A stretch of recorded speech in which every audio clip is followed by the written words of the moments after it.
My family believed my sister's lie, disowned me and let me rot. Now they want me to save them from homelessness. So I let them lose everything.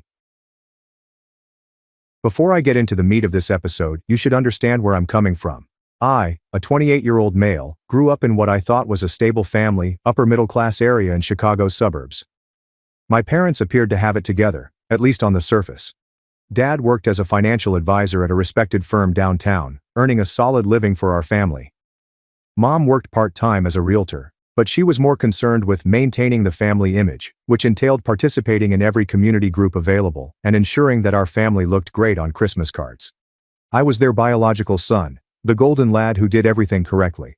Straight A's without much work, naturally athletic and courteous to adults. I wasn't ideal by any means, and as a teenager, I got into a lot of problems, such as sneaking beers with friends and throwing the occasional loud party. But nothing significant. Nothing that would jeopardize the family reputation my mother fought so hard to uphold. When I was 10, they adopted Lily, a 3F at the time, because Mom had always wanted a daughter.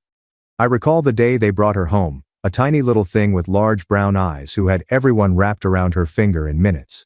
And I'll admit it, I was a bit of a jerk to her at first. Suddenly, I was no longer the center of attention. Everything revolved around Lily's first day in preschool, her dance recital, and her adorable new costume. Looking back, it was typical sibling envy, but at the moment, I felt supplanted. As we grew up, I thought we had a good sibling relationship. Nothing extraordinary, just average.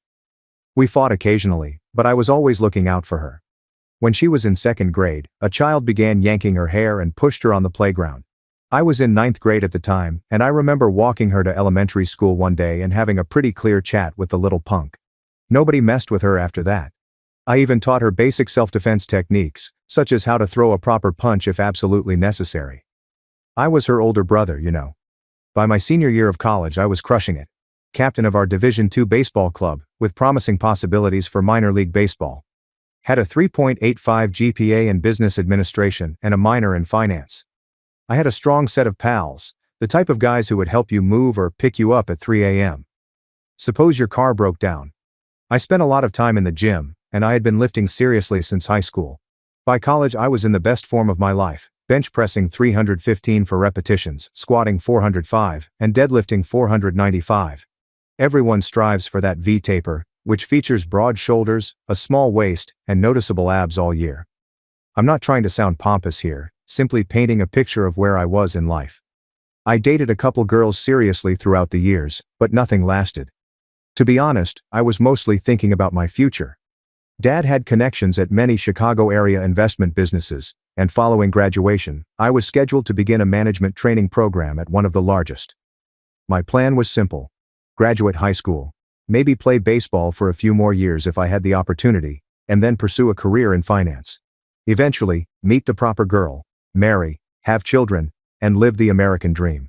That was the plan anyway. By then, Lily was 15 years old and a sophomore in high school. She developed into this artistic theater kid who was usually in a school play and overly overreacted to everything. But that's what teens are like.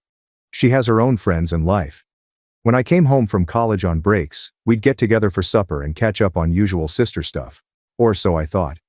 Looking back, there were signals I overlooked, such as her jealousy when Mom and Dad bragged about my baseball accomplishments, her tiny remarks about how easy I had it, and her tendency to make up intricate stories about things that happened at school that couldn't possibly be genuine. But hindsight is 20/20, right? It was a Tuesday in October during my senior year. I just concluded a terrible session in which coach worked us into the ground after we lost a weekend series to our main rivals. My legs felt like jelly, and my shoulder was sore from too many bullpen sessions, but in a nice way. Like you pushed your body to its limits, and it replied. I took a shower, dressed into pants and a hoodie, and checked my phone on the way out to my truck, which was the F-150 my parents had helped me buy for my 20th birthday. Holy 37 missed calls, 54 texts. Messages from family members and friends included phrases like, "You sick, how could you," and "You're dead." My heart began beating quickly. My first assumption was that somebody had died, either grandma or grandpa. I dialed Dad immediately. "What the hell is going on?" I inquired. When he responded, his voice was icy frigid, which I had never heard before. "Get your ass home now. Don't you dare go anywhere else." Then he hung up. I stopped in the parking lot, staring at my phone, trying to figure out what was going on. I called Mom and she answered. I called my best friend from high school, who still lived near my parents, and he didn't answer either. It was as if everyone had just decided I was radioactive.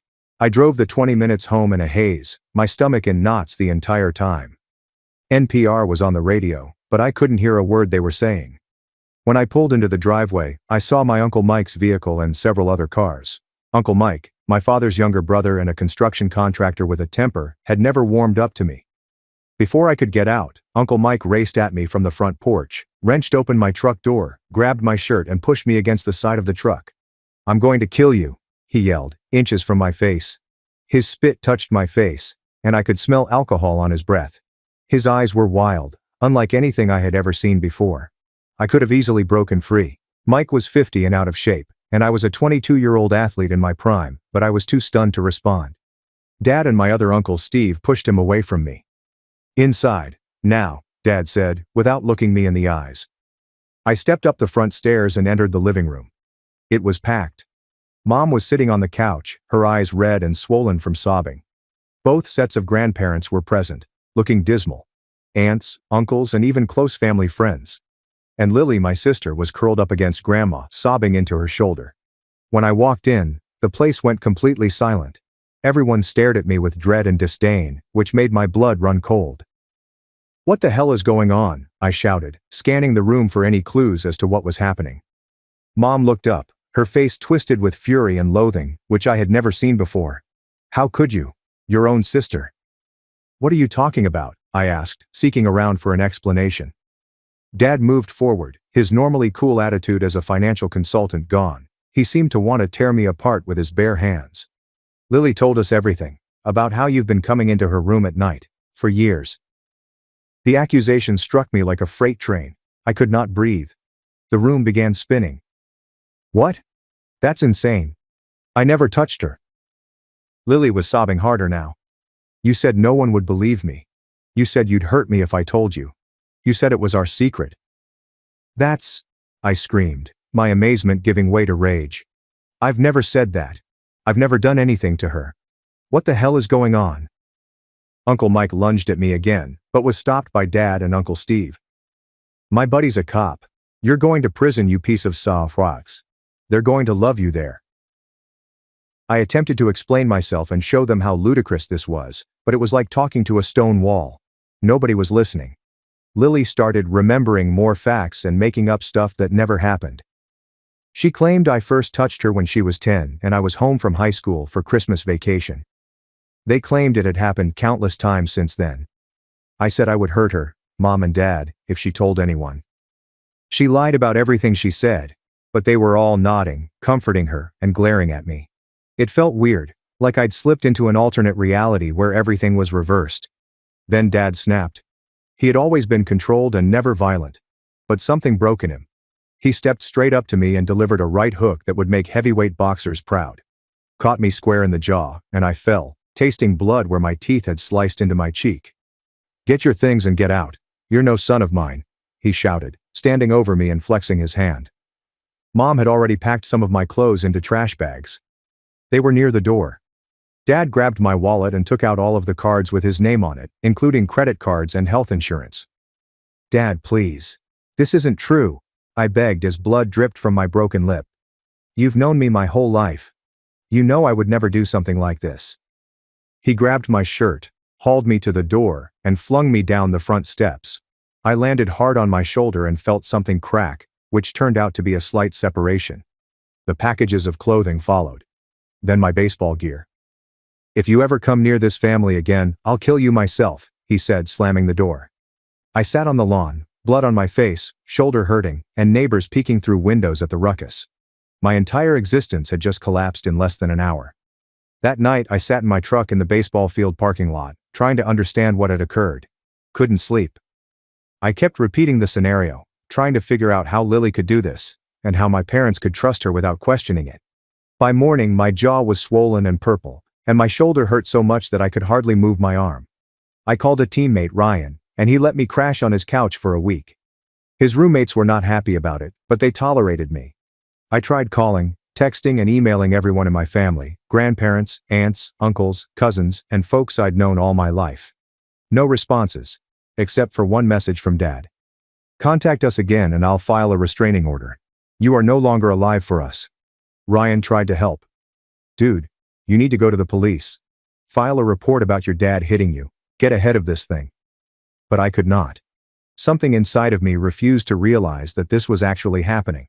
I kept expecting my folks would come to their senses and see how absurd it was. And honestly, I was terrified. What if Lily did not back down? What if they believed her instead of me? How would I prove in the negative that I did not do something? 2 weeks later, I received an email from the university. My tuition payment for the semester was late. My parents had canceled the midterm. I went to the financial assistance office and tried to secure an emergency loan. But without a co-signer and with little credit history, I was screwed. I had to lower the majority of my classes to part-time status so that I could work full-time to afford even that. Coach was understanding at first and allowed me to stay on the team. But I missed so many practices due to my new job as security at a bar that I seldom played. My grades plummeted. Went from dean's list to barely passing.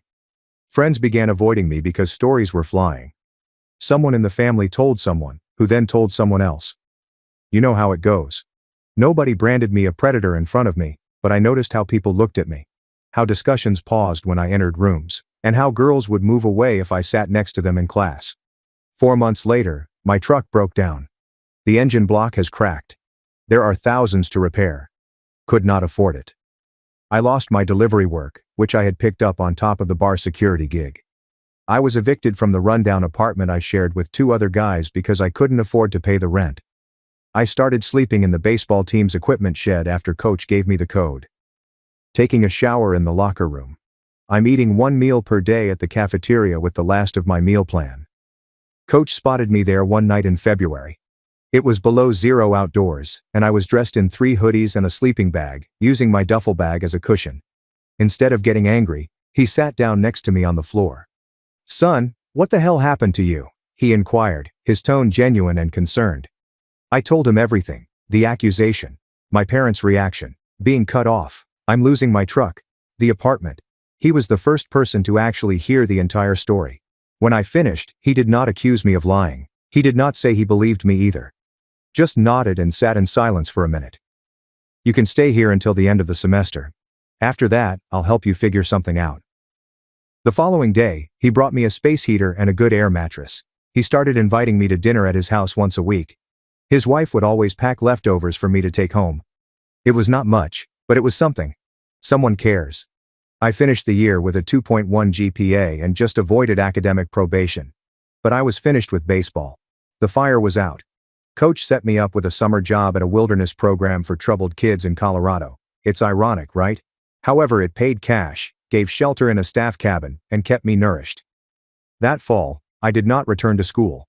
Stayed in the wilderness program and became a full-time guide.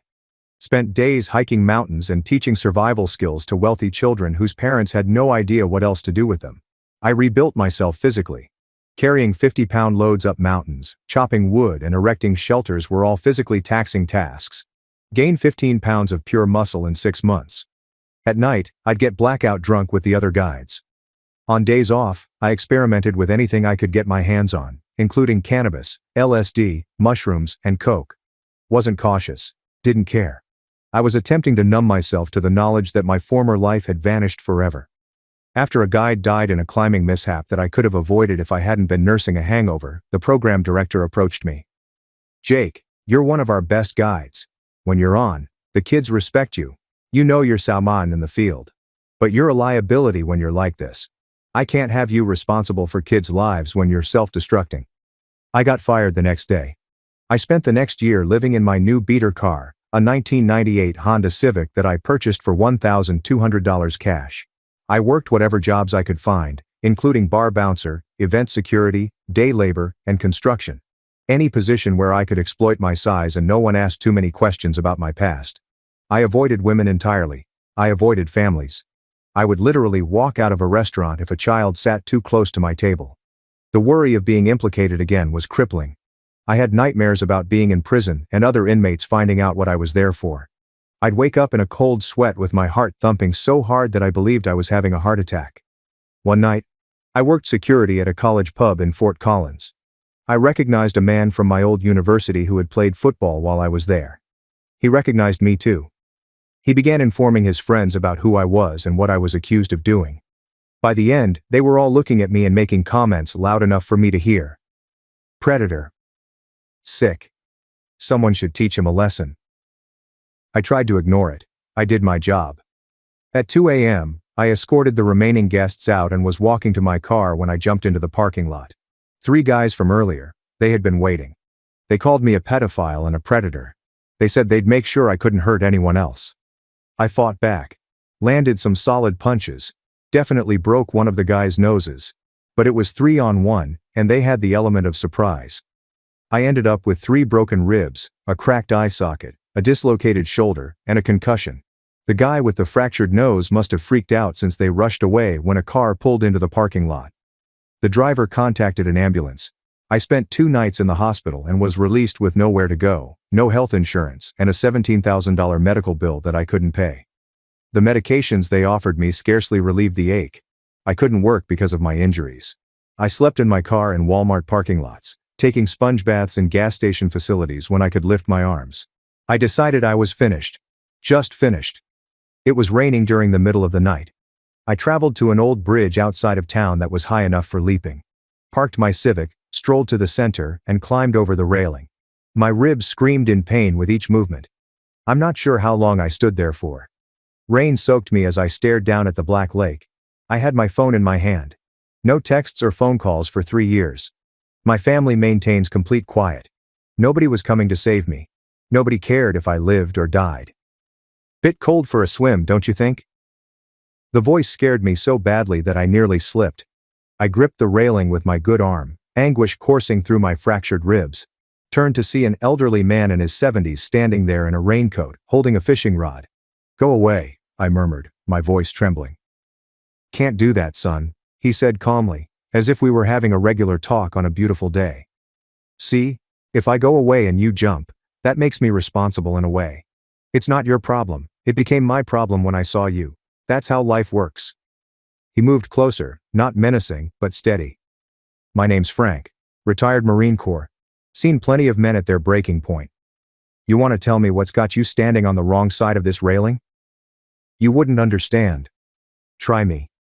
I'm not sure why, but I told him everything about the charge, getting thrown out, and the previous 3 years. Maybe because I assumed I'd die soon anyway. Perhaps because he was a stranger who didn't immediately treat me like a monster.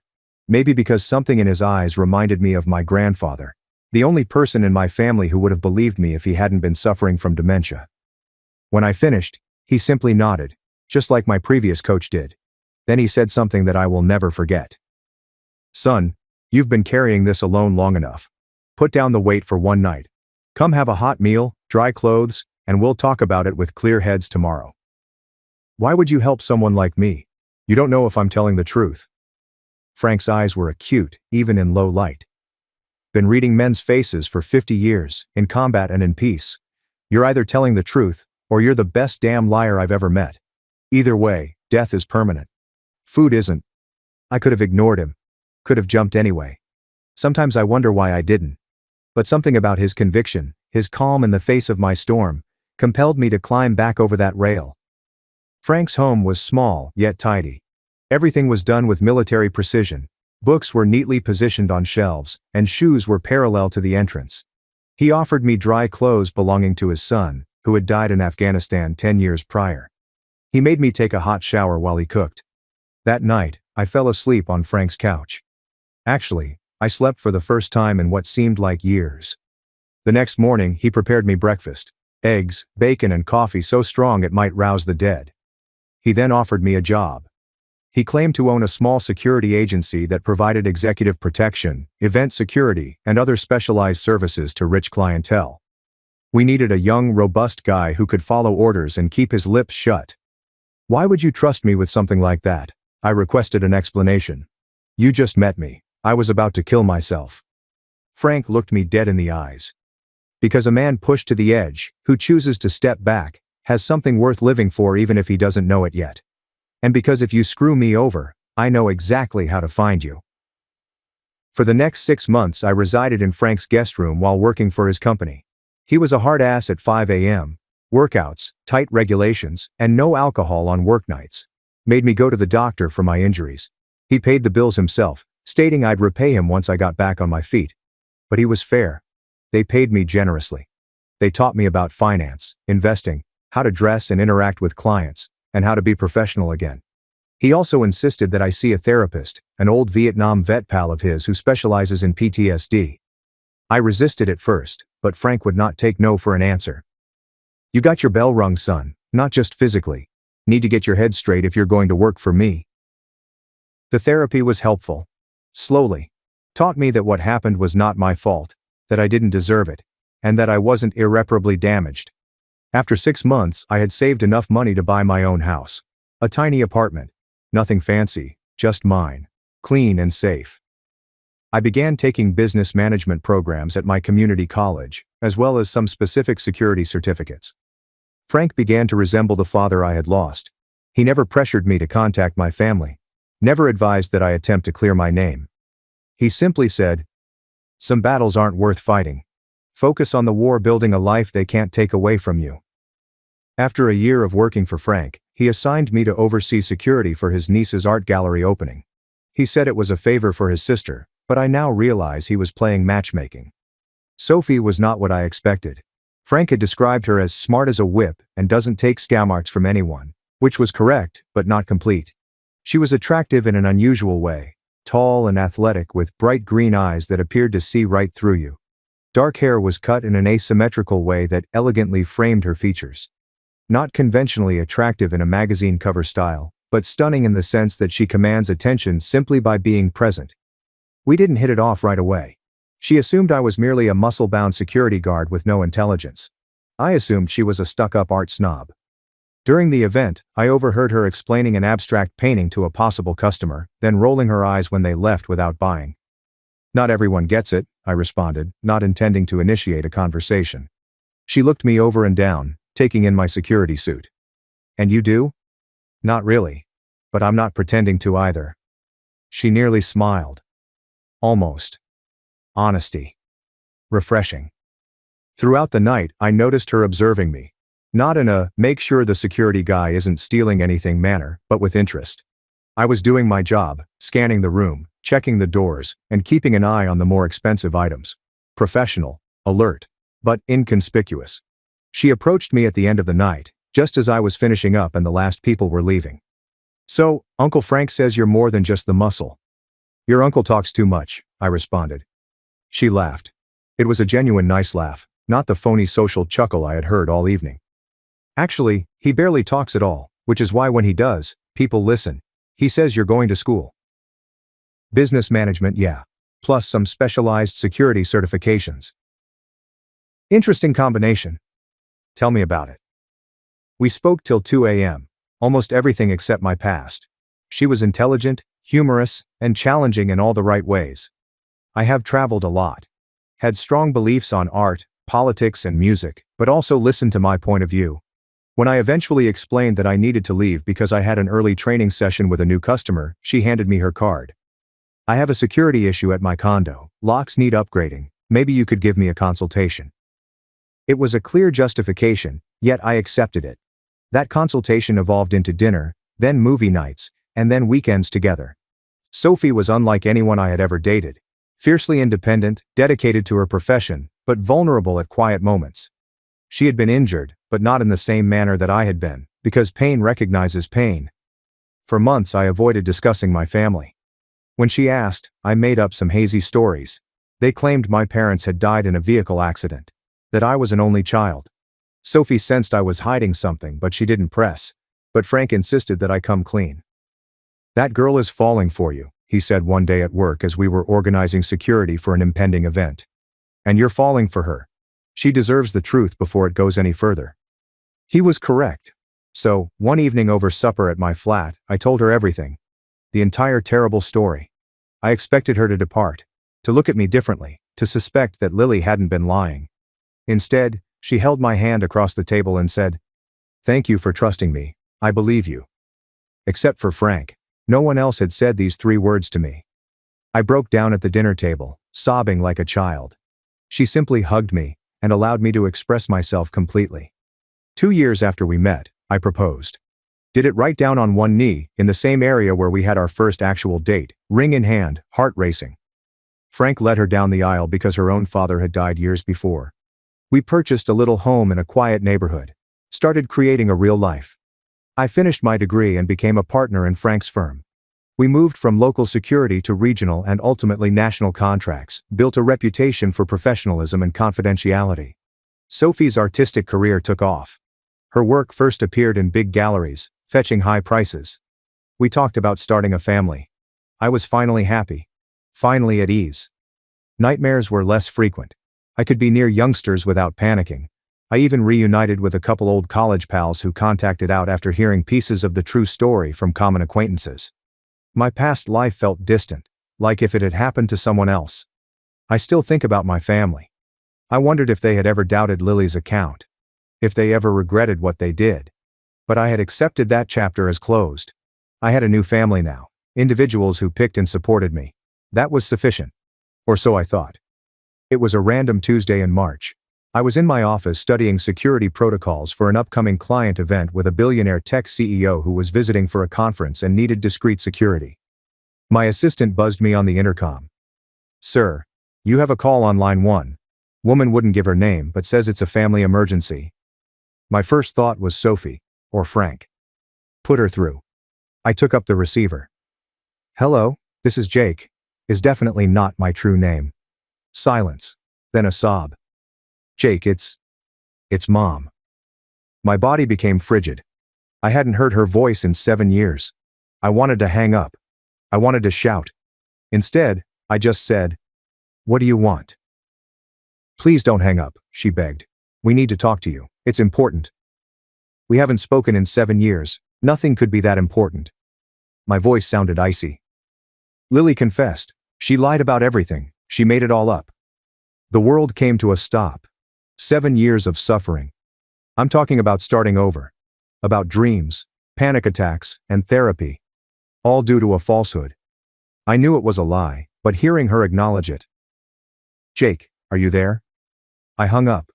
I walked out of the office. I told my assistant to cancel my meetings and drove to Frank's house. After I told him, he simply nodded and said, "What do you want to do?" "I don't know." "Yes, you do. You just don't know if it's the right thing." He was correct. Part of me wished to ignore them. Keep them out of my life permanently. Another segment required answers. I needed to hear the truth spoken directly to my face. Sophie felt the same way when I told her that night. "You need closure," she explained.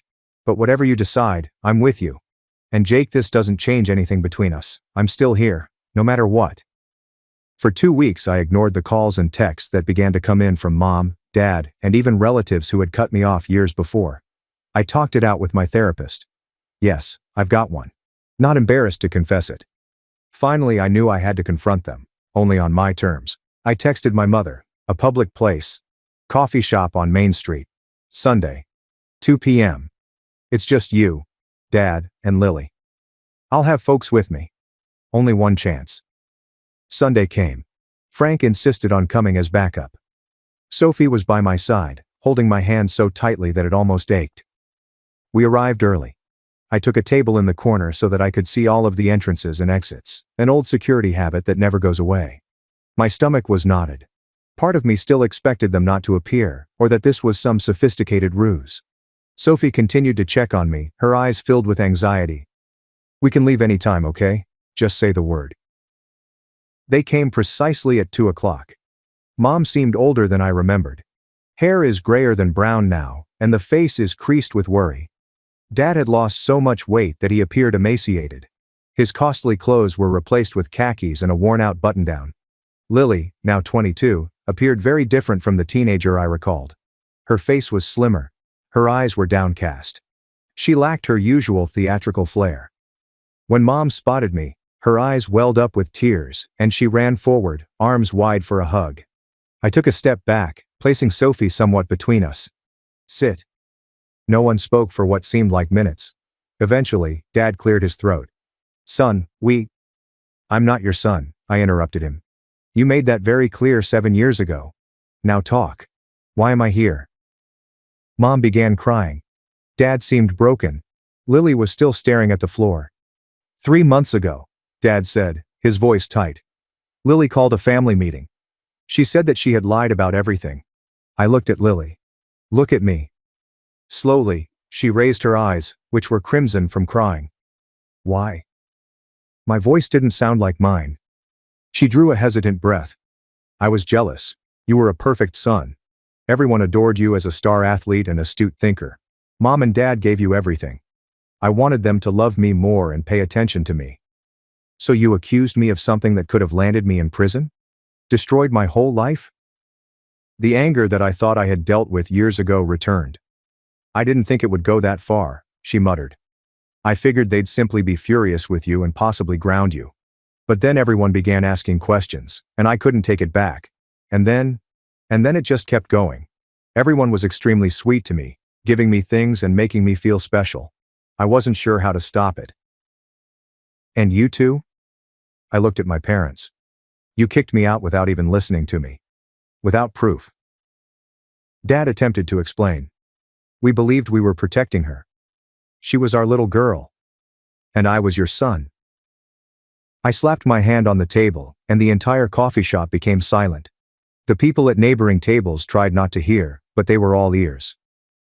I wasn't even home for the 4th of July weekend, she claimed.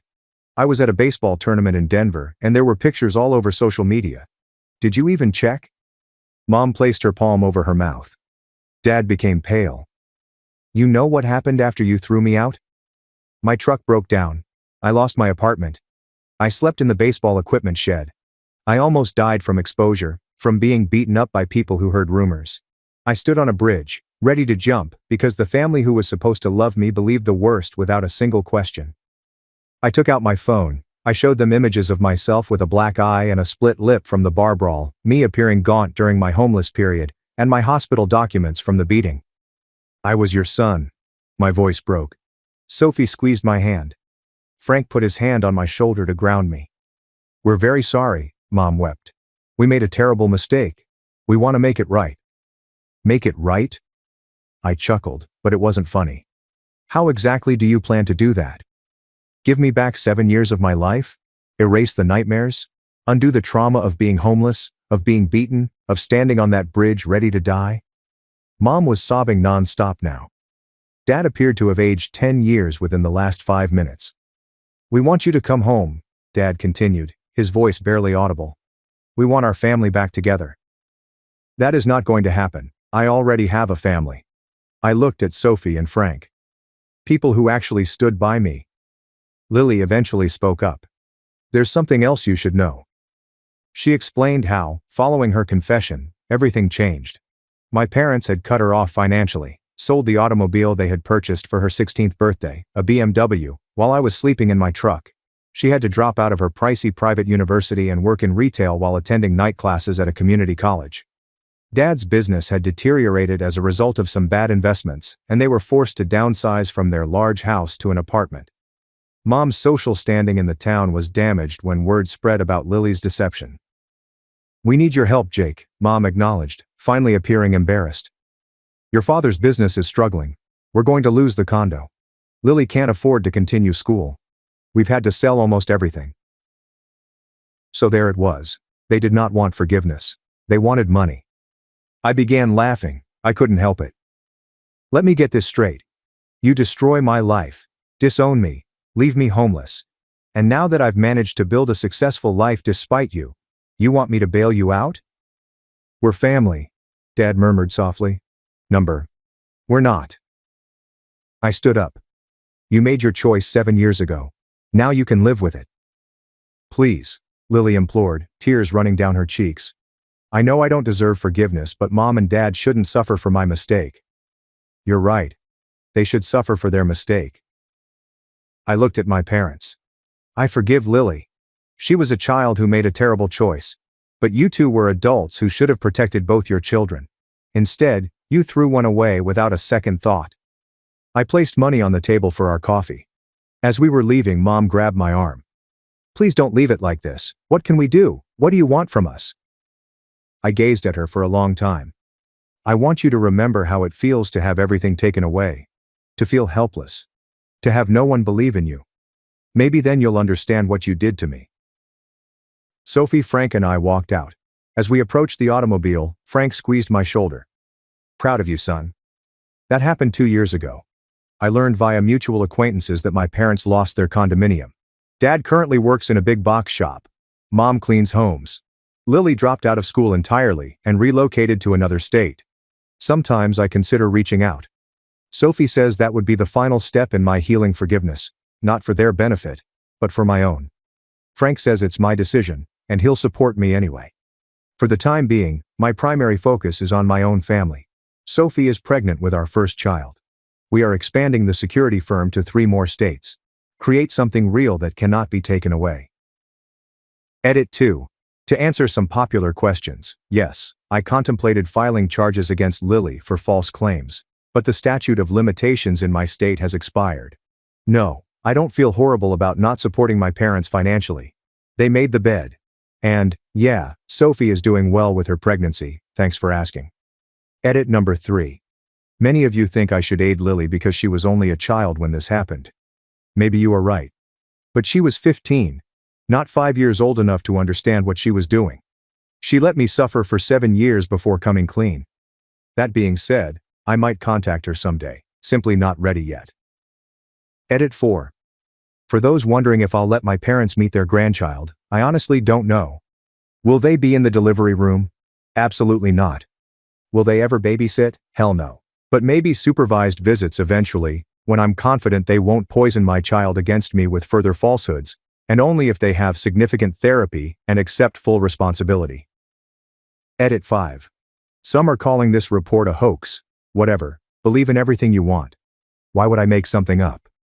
I came here to process and perhaps help others who have been wrongly accused, not for internet points. Edit 6. Thank you to everyone who shared their comparable experiences in the comments.